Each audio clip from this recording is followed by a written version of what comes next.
গাজার শাসন ব্যবস্থার দায়িত্বে বিদেশি কাউকে বরদাস্ত করা হবে না।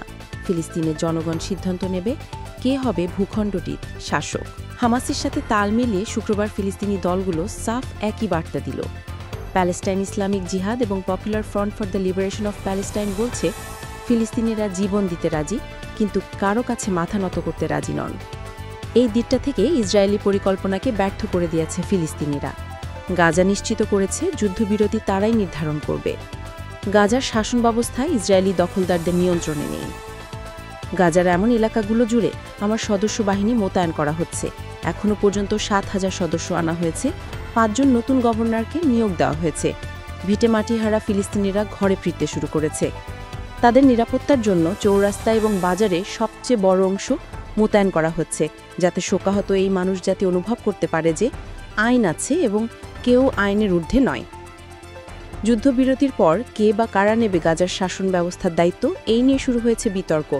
ফিলিস্তিনি সংগঠনগুলোর এই দাবি ইসরায়েলের পশ্চিমা মিত্রদের উস্কে দিতে পারে। শুরু হতে পারে নতুন কোনো সংঘাত। কেননা ডোনাল্ড ট্রাম্পের দফা পরিকল্পনার সাথে এটি সাংঘর্ষিক। ট্রাম্পের প্রস্তাব অনুযায়ী গাজা শাসনভার তত্ত্বাবধানের জন্য বোর্ড অফ পিস নামে একটি আন্তর্জাতিক সংস্থা থাকবে। ট্রাম্প নিজেই হবে ওই বোর্ডের চেয়ারম্যান। সাবেক ব্রিটিশ প্রধানমন্ত্রী টনি ব্লেয়ারও সেখানে অন্তর্ভুক্ত। তাদের অধীনে একটি অন্তর্বর্তী কর্তৃপক্ষ গাজা শাসন করবে।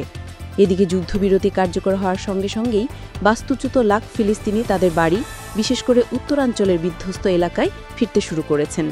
ইসরায়েলি সামরিক বাহিনী উপকূলীয় এলাকা থেকে আংশিকভাবে সরে যাওয়ার পরে প্রত্যাবর্তন শুরু হয়। তবে স্বজনহারা ফিলিস্তিনিদের মধ্যে সংশয়, তারা কি কোনো স্থায়ী সমাধান পেল, নাকি যুদ্ধ বন্ধের নামে নতুন কোনো যুদ্ধের দিকে ফেলে দেওয়া হলো তাদের। শুক্রবার মার্কিন প্রেসিডেন্ট ডোনাল্ড ট্রাম্প সাংবাদিকদের সাথে আলাপকালে বলেছেন, সোমবার গাজা থেকে ইসরায়েলি জিম্মিদের মুক্তি দেওয়া হবে।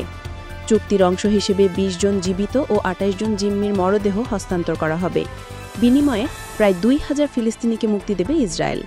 বিশ্লেষকরা বলছেন, শাসন ব্যবস্থা সহ ধাপে ধাপে অন্য পরিকল্পনাগুলো বাস্তবায়নের উপর নির্ভর করছে ট্রাম্পের শান্তি পরিকল্পনা, গাজাবাসী ভবিষ্যৎ।